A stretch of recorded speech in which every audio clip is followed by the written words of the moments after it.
Hey, this is Stacia, and I'm going to share my round four game at the Ohio Congress. So, this game I had the black pieces against Bill Turner, USCF expert, rated 2000, and somebody I've played before. I recently played him in June, I believe, at the Cleveland Open, and in that game, he was 20 minutes late, then showed up to the board and played G4. And I was like, what? The Grob. So I have to say that I was expecting a Grob here because he did show up, I think, 15 minutes late. But this time he played C4, and that was a smart idea by him because I actually did study the Grob since then, and I have a couple lines I like against it now that have worked in Blitz too. But he went C4. So, all right, we have an English here. So I go E5, he goes knight to C3, bishop B4. This is the Kramnik Shirov counterattack, and he played knight to D5. So this, I had every intention of taking that knight, so white's like, no, I don't think so. And then I played bishop E7. This is theory, but Ben Al-Shami after the game told me that bishop F8 is a good move here because then you play C6. And I mean, okay, I don't see why it's so great, but I get why it's an okay move. Because then I assume the knight could go back, or they could just play knight F3 maybe, attack the pawn. It's interesting, let's put it that way. But I went bishop E7, and we're really just saying like, no, really, you can take our bishop, do it. So knight F3, that attacks my pawn, so I defended it. A3 he played. Okay, so he's basically saying that when he goes back to C3, he doesn't want me to come back and take the knight, I guess. That's what I think this is. Also, he's getting ready for B4 and bishop B2, of course. So I went D6 here. D3, knight to F6, and now E3. Okay, and I don't know these positions very well at all, so I have to just basically kind of make it up. I thought taking the knight wasn't that great because his pawn will come to D5, gaining space and tempo on my knight. I think the computer actually likes this, probably because it saves my bishop pair. That's probably the main reason. But I thought just this pawn structure I don't like so much, and like they have two bishops too, so it's not like we gained the bishop pair, we only didn't lose the bishop pair. I'll see what the engine says here. Wow, it kind of likes black. It says we should go C6 immediately, and I guess I can see why. There's no way to protect that pawn again, is there? So, and if we take it, and they take with that pawn structure doesn't look so intimidating. So, okay, I have to see. I move further sometimes. But I wasn't seriously thinking about taking the knight. So I just castled. He played B4. And now once again, I should take this knight. Like after takes, now I can go knight B8 and play C6 or reroute my knight in the game somehow. But instead I just played knight B8 immediately. And now he played bishop to B2. And I don't really like my next move, I have to say. Like, so I'm offering my dark square bishop because one of the main points of this line that I play is that I put my pawns on dark squares, trade off my dark square bishop, and then my light square bishop is extra happy, but I somehow forgot about that and played C6. And okay, now I've got a pawn on light square, right? And now D5 is going to be the main break. So he should just take this bishop now. That's what I thought, and he did. And I don't know if my position makes much sense anymore. So, all right, there's that. So bishop B2. Might be to D7. Castle. And yeah, I'm just like, what do I do in this position? Like, what is my plan? Because once again, playing for D5 it doesn't make a whole lot of sense to me, given that I have a light square bishop. What am I going to do? Put all my pawns on light squares with the light square bishop? That seems dubious. So I was thinking about going for the move c5. Like, what if I went for c5? Like b6, c5. It looks weird, but it might be solid, and my light square bishop would exist to keep my light squares under control. And I'm also worried about white breaking with d4. So if I go c5, I can potentially stop or even slow down d4. Then again, if we trade a bunch there, I'm left with this pawn. So I was not exactly sure what to do here. I went with rook e8 because I'm also just cramped and awkward. This bishop currently can't move. I really need to get this knight out of here. So I thought knight f8's an option now. He goes queen c2. I go knight to f8. Rook fd1. Yeah, and now I played my idea at the worst moment. c5. As soon as I played it, I realized this is a mistake. If you want to pause your video and see why this is a mistake, go ahead and do so now. Yeah, if I was going to play this way, I probably had to play b6 first, I think. But on b6, I'm scared of d4 immediately. I'm not using the engine right now, but this is what I was scared about. Maybe this is okay, though, because if I take, he can't really take with a pawn. That's pinned. I would win a piece. But he could take with something else like this. I don't think c5 is so desirable here because it just weakens that forever. He'll just move his bishop. He's already got a rook on the d file. So, like, yeah, I don't know what I'm doing here. I feel worse. Let's see what the engine says. Yeah, white's better, plus 0.8. Okay, that's what I thought. All right, so I went for c5 immediately, but it's pretty obvious why this is not good. He simply takes, I take back. Guess what? This pawn was overworked, trying to do two jobs.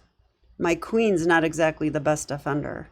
So knight takes e5. I lose a critical central pawn against a 2000. Not recommended. All right, so I'm like, well, all right, I'm worse, but I don't have to resign yet. Bishop to f5, completing development and pinning that pawn. He played g4. This surprised me. I was not expecting g4, but wow, I was like, what is he doing? Like, is he gonna go like king h1 and h4 and g5 and just rook g1 and just like totally destroy me? Because that's what it seems like. But I kind of thought something here. It's like, you know what? I think I can take it. So I did. Knight takes g4. I was actually proud of myself. I calculated something here. Because after knight takes, bishop takes. Now, that bishop can't exactly just move away. f3 doesn't seem like a good idea. f3 would just lose to this, check. So he kind of has to take, and then queen g5, and he's in a pin. So even though I'm down a piece, I'm going to get it back because this pin basically works. But he did sort of play it so that it works out better for him than what I hoped. Because he played h3, so okay, h5 of course. But then f4, and I kind of missed this move, unfortunately. So that attacks my queens. I've got to move her back and keep the pin. Queen g6, queen e2. So he's defending the bishop here. And he's also defending e3, which is probably the main point. Now I thought, I don't have to take the bishop right now, but sometimes, like, I don't know if you guys have done this, but sometimes I've been like, oh, I don't have to take the bishop immediately, and I play some other move, and then like some series of moves happens, and then I lose because I never get to take it. I don't think that's happening here necessarily, but I was like, look, just take it. Just take it. What am I going to wait for here? So I did, and he took back. And so as you can see, he opened up the H file, which I think benefits white here. Clearly my king is stuck on G8. He's not going anywhere. His king can sort of go to G2 or F2 or something, clear out the back rank, and he can bring his rooks over. And there's definitely going to be play, especially with this monster bishop on B2. So I definitely think that white is better here for sure. So I really didn't know what to do here, like how to continue. I played rook A to D8, which makes some logical sense. I'm curious what the computer will say. I mean, B6 is a thought, just trying to be solid, solidify things over here, but it feels so slow. I kept looking at, of course, like take, and check, but that rook's defended by the other rook, but I could keep that in mind in case that changes. Yeah, I want to know what the computer says. Computer says B5. What? But it also likes rook A D8. Okay. B5, I don't really understand. What is B5? We're sacking a pawn. Why? I don't know. Okay, if he takes it, what's the point? I'm trying to see the point here.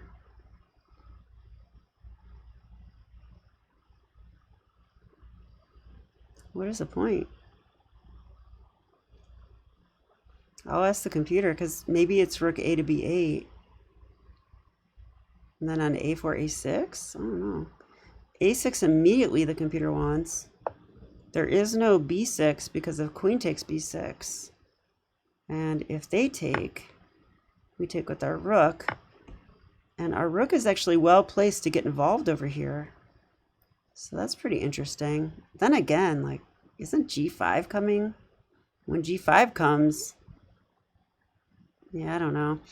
So, okay, B5 is just another option. Rook A to D8 was fine. I don't mind this one. He goes king F2. So, you know, here comes the rooks. You know, I was a little scared for sure. And again, I wasn't sure how to play this part. So I went queen to D6. So, I mean, this move doesn't appear to do too much. But really my idea is that on rook H1, I'm planning to take this, right? The rook has vacated the premises. So I will take on D3. So queen D6 stops rook H1. That's what I thought. Now he goes D4. I calculated this too. I thought this is fine. So I take. Yeah. He has to take with a bishop, by the way. Tactics are so close to working, but they do not work. I mean, I can't really sack my queen here. That's a little much. He'll just take with a rook. Then I take, and take.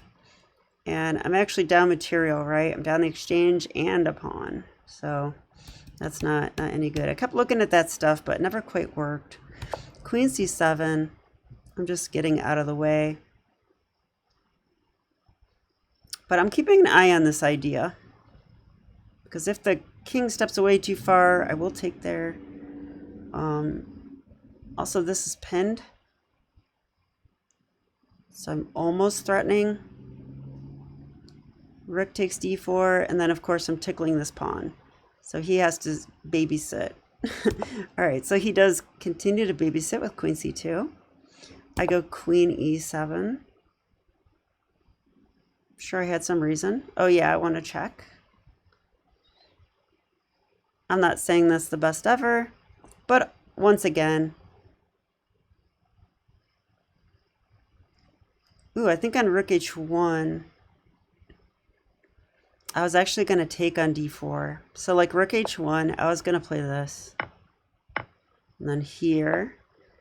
And I thought this looked pretty good. I'm not totally sure. I'll ask the engine. Yeah, it says black's winning. Okay, I'm happy to see that. Like king G2. Okay, what do we do though? Wasn't exactly sure. Could take an F4. That's an option. We could take D4. That's an option. I don't like it though. And we could play, oh, we could play just knight g6. Okay, so, you know, but that's the problem with good players. Like, you make little tactical threats and they see it, and then they don't blunder it. It's like, hey, just blunder my threats like all these blitz players. All right, queen e2. So I play knight to g6. Now, my knight's actually doing a job on f8, because if the rooks do come to the h file, if they come like this, well, actually, it was a bigger threat with the queen on c2, eyeing up the h7 square, because after rook h1, you know, queen h7's a thing, and the knight on f8 guards it. So I have to be careful what I do with this knight. I think he can't go too far away from f8. I need him in case the queen comes back to c2. I kept seeing lines where I need to do that. But anyway, knight g6, queen to f3. And I started getting low on time, unfortunately. And this position is, it's tough to play. I don't know, probably tough to play for both sides. Like, it's just a little complicated, but all right. So I go check, because why not? He goes king over, queen e7. I did this just to gain 30 seconds on my clock. Like, quickly, and then king f2, and then check again. I'm like, okay, so now I gain like a minute and a half doing this. That follows Ben Feingold's rule, always repeat. And that's what he means, like, get time on the clock or get closer to move 40. There was move 40 in this tournament, though. It was just straight G90 with 30-second increment, which honestly I don't mind. I kind of like it, but I kind of don't, because the only time I get to play endgames with lots of time on my clock is at these tournaments where you get an extra 30 minutes after move 40. So I do enjoy that, but this is fine. I mean, plus 30, I'll take any day. I like plus 30, so I'm not complaining. Okay, so anyway, queen g3, queen e7, f5. That attacked my knight. Back to f8 I go. g5. Here comes the pawns. Definitely feels like white's better here and has a big attack. So I felt like my best defense is going to be to play more active if I can. So I went queen e4, queen f4. Yeah, and low on time, I played this move, which I wasn't sure if it's actually good. Rook takes d4. I mean, he could blunder with this. He's not going to do that. He's a good player. That would win for me. So he can't take the queen. He has to take this way. Now that makes sense. The other thing is he can't take with a pawn either, because then I go check. This doesn't look like this is right. You know, like here and rook check, and if here or whatever. Wait, actually, where does he go? Here? Then I could play this. That's going to be winning, I think. He might have something here too. No, I think it's winning. Oh, it's the computer. Yeah, it is. Okay. So, but he can take with a rook here, and I thought this was the best move. And now I go queen c2 check.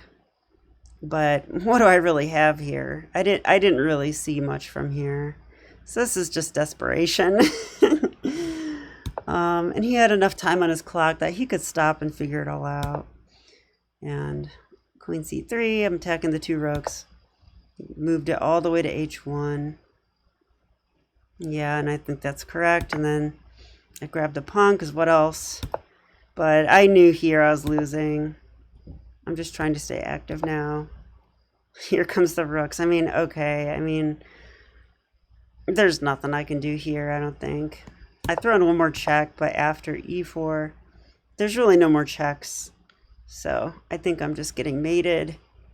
There's only one defense that I saw, and it only delays mate, I think, which is f6. So that when he plays, yeah, and I figured he would go g6, because of course, now I have to take that. So I sack the knight, king f8. Okay, so I'm not getting mated immediately. I can survive a few more moves. Okay. Yeah, I mean, really, I was ready to resign after rook h2, but, you know, I do believe in, like, why not play a few more moves and play them quickly and just see if your opponent blunders? Like, why not? It doesn't hurt. I mean, I could resign and lose immediately, or I could play on and have a 3% chance that my opponent blunders. I mean, let's just play the 3% chance, right? Why not? So yeah, but check. He's a good player. This guy's really good, Bill Turner. Check here, and yeah, in this position I resigned because there's nothing I could do here and mate. So yeah, pretty rough game. And I felt like around when I took on g5 that I might actually win this game, or at least draw, because he looked very worried when that whole thing went down, and I kind of liked the position. But what's the story of this game? The story of this game is, number one, strong players usually won't play the opening you expect. They play something else, and then they just try to outplay you. I feel like that did happen here, because I don't know this opening well, and I should have taken that knight. I really should have taken that knight, and I just didn't calculate far enough. So I end up doing this, which c6 I just don't like. So I misplay the opening starting here. Now white has an advantage. And I think that's what these strong players do. They'll play an equal position and kind of wait for you to do something weird. And then they'll take the initiative or get a positional advantage, or they'll somehow get a better position from there. So he did this. Now, this part of the game, I had no clue what I was doing. And I ended up confusing myself and playing c5, blundering a pawn. So, yeah, I just not happy with my play in the opening or the early middle game, which is usually my strong suit. So he takes. But now I am happy with this, that I calculated this. By the way, it is the top engine move to take. There's also bishop c8, I guess, is also good. But actually the computer thinks white's better anyway. So even though I found this to get my pawn back, it wasn't good enough, because actually I don't get my pawn back. Yeah, because you know why? Because when I take that bishop, he takes my pawn. So I actually don't get the pawn back. And like, I sacked a piece. Won that pawn, but then he wins the pawn back. Yeah, I don't know. This part of the game, I kind of like how I played. I put maximum pressure on him. Wow, I see the engine says it's equal now. Okay. Take. I'm turning the engine on because I didn't know that. It likes this move. So where's my mess up? Doesn't like knight g6. It says I should go knight to e6.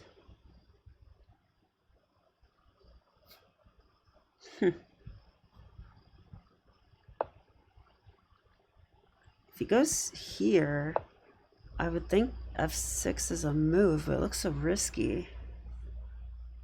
Yeah, I don't know about that one. It says here I can keep the edge with a lot of different moves. Or not edge, but I can keep equality with a lot of different moves. Queen h4 check, queen c5, b6. There's a bunch of moves. I mean, this is the first move that popped in my head. This is okay too, it says. Take, and bishop c3. Yeah, and I don't have any discovery because my rook got deflected.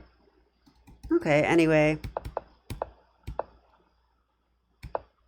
Yeah, I'm still like in the game here. So really what happened is I got low on time. The position was a little too difficult for me to keep playing well. And so then I just take this bishop. And I knew that if he took with a rook, it probably wasn't good. I just didn't know what else to do here. It's just, yeah, I guess I just gave in under the pressure is really what that means. My time was clicking. I'm not sure how to keep the pressure on anymore. Queen c2 check immediately is what the computer gives, but I wasn't sure. I didn't really see the point of this. I guess it keeps the bishop pinned. That's something. But yeah, instead I played this move. Now, if he doesn't take with a rook, he loses the game. So that part's right. But of course he didn't do that. So yeah, now I'm lost. Yeah, the rooks make it to the H file and it's all over. So good game by Bill Turner. He's a good player. I think he's a lot stronger than me, actually. So beating him would have been like really awesome. But didn't happen this time, wasn't in the cards. I was really close to beating him. Well, more close to beating him the last time I played him in the Grob. This time less so. But that's the way the cookie crumbles, I guess. Okay, this is Stacia, and I'll be back with my final round of the Ohio Congress tournament. So stay tuned for that. See ya.